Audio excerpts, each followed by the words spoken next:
Muhammad Naufis, 9th G.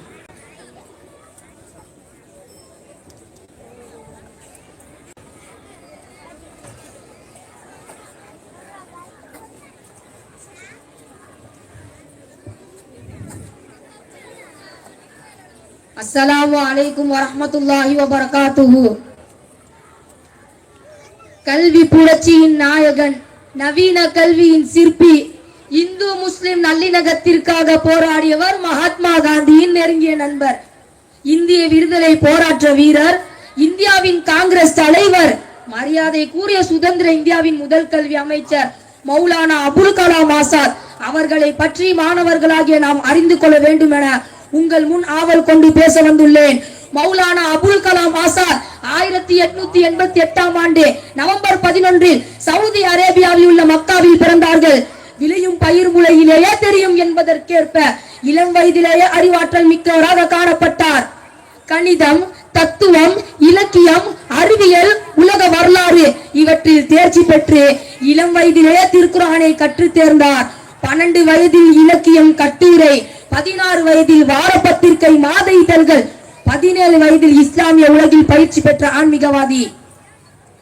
இதயத்தால் கற்பிக்கப்படும் கல்வி சமூகத்தில் புரட்சியை ஏற்படுத்தும் என கூறிய புரட்சியாளர் ஆங்கில ஆட்சிக்கு எதிரான போராட்டங்களில் கலகங்களும் புரட்சியும் நடந்து கொண்டிருந்த காலம் அது. ஆங்கில ஆட்சிக்கு எதிரான போராட்டங்களில் உறுதுணையாக நின்று விடுதலை போராட்டத்தில் பங்கேற்றார்.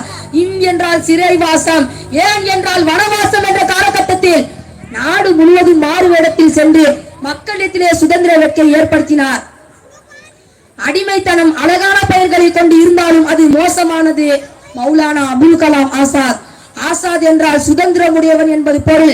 அல் ஹிலால் என்ற வார பத்திரிகை நடத்தி அதன் மூலம் மக்களிடத்திலே சுதந்திர வேட்கை ஏற்படுத்தினார். 1915 ஆண்டு அப்பத்திரிகையை வங்க அரசு பறிமுதல் செய்தது. இதனால் கோபம் அடைந்த வங்க அரசு அந்நாட்டை விட்டு அவரை வெளியேற உத்தரவிட்டது.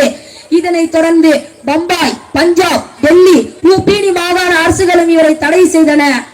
பிறகு பீகார் சென்று 6 மாதம் தங்கினார். பீகார் அரசு அவரை கைது செய்து 3 ஆண்டுகள் சிறை தண்டனை அளித்தது. சிறையில் இருந்து விடுதலையாகும் சுதந்திர வேட்கை அதிகம் கொண்டவராக கிலாபத் இயக்கத்தில் தன்னை இணைத்துக் கொண்டார். அலி சகோதரர்களான இவர்களுக்கு காந்தியடிகள் 2 சிங்கங்கள் என்னுடன் இருக்கும் போது நான் எதற்கும் அஞ்சுவதில்லை என்றார் காந்தியடிகள். 1942 நடைபெற்ற வெள்ளையனே வெளியேறு இயக்கத்தில் தன்னை இணைத்துக் கொண்டு 1946 இந்திய தேசிய காங்கிரஸ் தலைவரானார். 1947 ஆகஸ்ட் 15 இந்தியா சுதந்திரம் பெற்றது. சுதந்திர இந்தியாவின் முதல் கல்வி அமைச்சர் நேரு தலைமையில் இவரை தேர்ந்தெடுத்து கல்விக்காக இவர் செய்த பணிகள் அளப்பரியவை. கல்வி அமைச்சராக 11 ஆண்டுகள் பணியாற்றினார். கல்வி இவரது தொலைநோக்கு பார்வையில் பட்டியலிடுகிறேன், கேளுங்கள். 1. சாதி மத இன பேதமின்றி அனைவருக்கும் 14 வயது வரை இலவச கட்டாய கல்வி.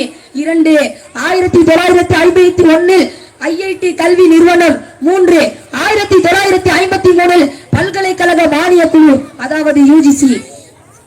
இத்தகைய கல்வி புரட்சி செய்த மாமனிதர் 1958 தனது 70வது வயதில் மரணம் அடைந்தார்கள். இவரது மறைவுக்கு பிறகு பாரத ரத்னா விருது வழங்கப்பட்டது. 2008 ஆண்டு ஒவ்வொரு ஆண்டும் அவர் பிறந்த நாள் நவம்பர் 11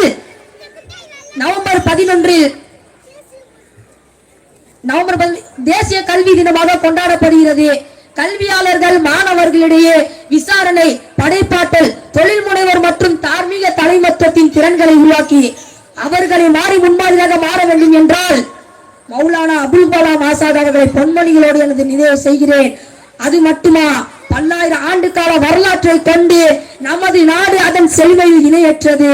பல்வேறு மதங்கள், மொழிகள், கலைகள், கலாச்சாரங்கள் கொண்ட நமது தேசத்தின் ஒற்றுமைத்தான் நமது பலன் என கூறி 9ஆம் வகுப்பு ஜி பிரிவில் படிக்கும் முகமது ரஃபீஸ் ஆகிய நான் இங்கு அமர்ந்திருக்கும் எனது உறவுகளுக்கு குடியரசு தின வாழ்த்துக்களை கூறி எனது உரையை தொடர்கிறேன். நம் தேசிய கொடி அழகாய் அசைவது வீசும் காற்றினால் அல்ல, உயிர் கொடுத்து சென்ற வீரர்களின் மூச்சு காட்டினால். எத்தனை மதம், எத்தனை மொழி, எத்தனை பிரிவுகள் இருந்தாலும் நாம் அனைவரும் ஒன்றுதான் என கூறி மீண்டும் ஒரு முறை அனைவருக்கும் குடியரசு தின வாழ்த்துக்களை கூறி இங்கு நான் விடைபெறுகிறேன். நன்றி. அஸ்ஸலாமு அலைக்கும் வரஹ்மத்துல்லாஹி வபரகாத்துஹு.